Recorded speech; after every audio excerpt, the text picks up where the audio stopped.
Assalamualaikum warahmatullahi wabarakatuh. Perkenalkan, nama saya Nur Hamidah dengan NIM 2014-200-03. Saya sebagai pemateri pertama yaitu mengenai pengertian pegadaian syariah, sejarah pegadaian syariah, dan landasan hukum pegadaian syariah. Masuk ke pengertian pegadaian syariah. Jadi, secara umum, usaha gadai adalah kegiatan menjaminkan barang-barang berharga kepada pihak tertentu guna memperoleh sejumlah uang dan barang yang dijaminkan akan ditebus kembali sesuai dengan perjanjian antara nasabah dengan lembaga pegadaian. Sedangkan pengertian pegadaian syariah dalam hukum Islam atau syara adalah menjadikan suatu barang yang mempunyai nilai harta dalam pandangan syara sebagai jaminan utang yang memungkinkan untuk mengambil seluruh atau sebagian utang dari barang tersebut. Sejarah pegadaian syariah di Indonesia tidak dapat dicerai pisahkan dari kemauan warga masyarakat Islam untuk melaksanakan transaksi akad gadai berdasarkan prinsip syariah dan kebijakan pemerintah dalam pengembangan praktik ekonomi dan lembaga keuangan yang sesuai dengan nilai dan prinsip hukum Islam. Usaha lembaga keuangan syariah dimulai oleh PT Bank Muamalat Indonesia atau BMI yang beraliansi dengan Perum Pegadaian. Landasan hukum pegadaian syariah itu ada 4. Yang pertama itu yaitu Al-Quran. Jadi ayat Al-Quran yang digunakan sebagai dasar dalam pembangun konsep gadai adalah firman Allah Subhanahu wa taala dalam Quran surat Al-Baqarah ayat 283. Yang kedua yaitu hadis Nabi Muhammad SAW. Di antaranya itu hadis Aisyah radhiyallahu anhu yang diriwayatkan oleh Imam Muslim. Selanjutnya itu ada hadis Abu Hurairah yang diriwayatkan oleh Imam Al-Bukhari. Yang ketiga, ijma ulama. Jadi jumhur ulama itu menyepakati kebolehan status hukum gadai. Yang keempat yaitu Fatwa Dewan Syariah Nasional. Di samping itu menurut Fatwa DNS strip MUI garing 3 garing 2002 nomor 25 tentang gadai itu harus memenuhi ketentuan umum. Selanjutnya ada gadai emas syariah menurut Fatwa DNS strip MUI nomor 26 garing DNS strip MUI garing 3 garing 2002. Rahan emas harus memenuhi ketentuan umum. Perkenalkan, nama saya Abdullah Fursam dengan NIM 2014200038. Saya akan menjelaskan rukun dan syarat gadai. Rukun gadai ada 5. Yang pertama itu adalah Ar-Rahin, orang yang menggadaikan. Ada Al-Murtahin, orang yang menerima gadai. Ada Al-Marhun, yaitu barang yang digadaikan. Ada Al-Marhun bih, yaitu hutang. Yang kelima yaitu adalah sigot, ijab, dan qabul. Lalu syarat gadai ada 4. Yang pertama yaitu ada orang yang melakukan perjanjian, yaitu Rohin dan Al-Murtahin. Yang kedua yaitu adanya sigot. Yang ketiga adanya Al-Marhun bih, yaitu hutang. Yang keempat adanya Al-Marhun. Saya akan menjelaskan mengenai ketentuan gadai barang.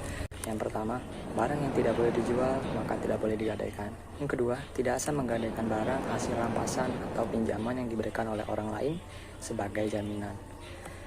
Yang ketiga, gadai tidak sah apabila utangnya belum pasti. Keempat, utang piutang harus diketahui oleh kedua belah pihak. Yang kelima, gadai belum bisa ditetapkan selama barang yang digadaikan belum diterima oleh pegadaian. Yang keenam, boleh membatalkan gadai selama barang belum diterima oleh pegadaian. Yang ketujuh, barang pegadaian yang sudah diterima oleh pegadaian tidak dapat dibatalkan atau ditarik kembali. Yang kedelapan, jika pegadaian menggunakan barang gadaian dalam bentuk atau perbuatan yang dapat menghilangkan status kepemilikan, maka batallah akad gadai itu. Yang kesembilan, jika akhir masa sewanya belum tiba, maka waktu membayar utangnya tidak termasuk membatalkan atau pembatalan. Yang 10, jika masa membayar utang pada gadai lebih awal daripada masa sewa, maka tidaklah termasuk pembatalan gadai.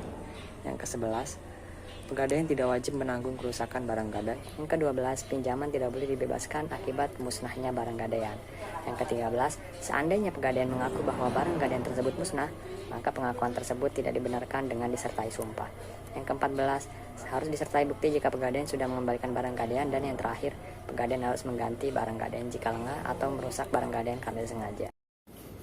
Bismillahirrahmanirrahim. Assalamualaikum warahmatullahi wabarakatuh. Perkenalkan, nama saya Dafil Panjamil dengan NIM 201420002. Akad garis syariah terdiri dari 3 macam, itu akad yang pertama, akad al-hasan. Akad al-hasan adalah suatu akad yang dibuat oleh pihak pemberi gadai dengan pihak penerima gadai dalam hal transaksi gadai harta benda. 2. Gadai al-mudarobah.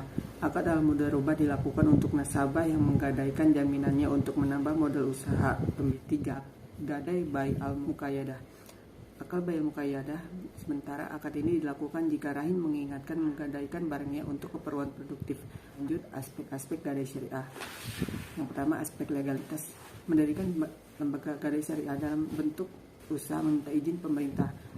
2. Aspek permodalan. Pada saat itu, umat Islam memilih untuk mendirikan suatu lembaga gadai dalam bentuk perusahaan yang disetujui dengan prinsip syariat Islam. Aspek penting lainnya yang perlu dipikirkan adalah permodalan, yaitu modal untuk menjalankan perusahaan gadai cukup besar karena dibutuhkan dana untuk dipinjamkan kepada, perlu juga membutuhkan investasi untuk tempat penyimpanan barang gadaian. Yang ketiga, aspek sumber daya manusia. Keberlangsungan pegadaian syariah yang ditentukan oleh SDM. 4. Aspek kelembagaan. Yang kelima, aspek sistem dan prosedur. Keenam, aspek pengawasan. Materi selanjutnya yaitu persamaan dan perbedaan pegadaian syariah dengan pegadaian konvensional. Persamaan pegadaian syariah dengan pegadaian konvensional. Yang pertama, hak gadai berlaku atas pinjaman uang. Kedua, adanya agunan sebagai pinjaman hutang. Ketiga, manfaat barang yang digadaikan tidak dapat dimanfaatkan oleh penerima gadai. Keempat, biaya atas barang yang digadaikan menjadi tanggungan pemberi gadai. Kelima, jika tidak ada pengembalian pinjaman pada saat jatuh tempo, maka hutang dilunasi dengan cara menjual atau melakukan lelang atas barang yang digadaikan. Perbedaan pegadaian syariah dengan pegadaian konvensional. Yang pertama, pegadaian syariah, biaya administrasi berdasarkan pada barang, sedangkan pegadaian konvensional, biaya administrasi berupa persentase yang didasarkan pada golongan barang. Kedua, pegadaian syariah, 1 hari dihitung 5 hari, sedangkan pegadaian konvensional 1 hari dihitung 15 hari. Ketiga, pegadaian syariah, jasa simpanan berdasarkan simpanan, sedangkan pegadaian konvensional, sewa modal berdasarkan uang pinjaman. Keempat, pegadaian syariah, apabila pinjaman tidak dilunasi, maka barang jaminan akan dijual kepada masyarakat. Sedangkan pegadaian konvensional, apabila pinjaman tidak dilunasi, maka barang jaminan akan dilelangkan kepada masyarakat. Kelima, pegadaian syariah, jasa simpanan dihitung dengan konstanta dikali taksiran, sedangkan pegadaian syariah, sewa modal dihitung dengan persentase dikali uang jaminan. Keenam, pegadaian syariah, maksimal jangka waktu 3 bulan, sedangkan pegadaian konvensional, maksimal jangka waktu 4 bulan. Dan yang terakhir, pegadaian syariah, kelebihan uang hasil penjualan barang tidak diambil oleh nasabah, tetapi diserahkan kepada lembaga JIS, Badan Amil Zakat.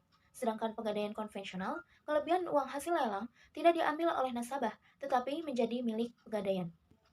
Materi selanjutnya yaitu kendala dan strategi pengembangan pegadaian syariah. Kendala pengembangan pegadaian syariah. Yang pertama, pegadaian syariah relatif baru sebagai suatu sistem keuangan. Oleh karenanya, menjadi tantangan tersendiri bagi pegadaian syariah untuk mensosialisasikan syariahnya. Kedua, masyarakat kecil yang dominan menggunakan pegadaian kurang familiar dengan produk rahan di lembaga keuangan syariah. Ketiga, kebijakan pemerintah tentang gadai syariah belum sepenuhnya akomodatif terhadap keberadaan pegadaian syariah.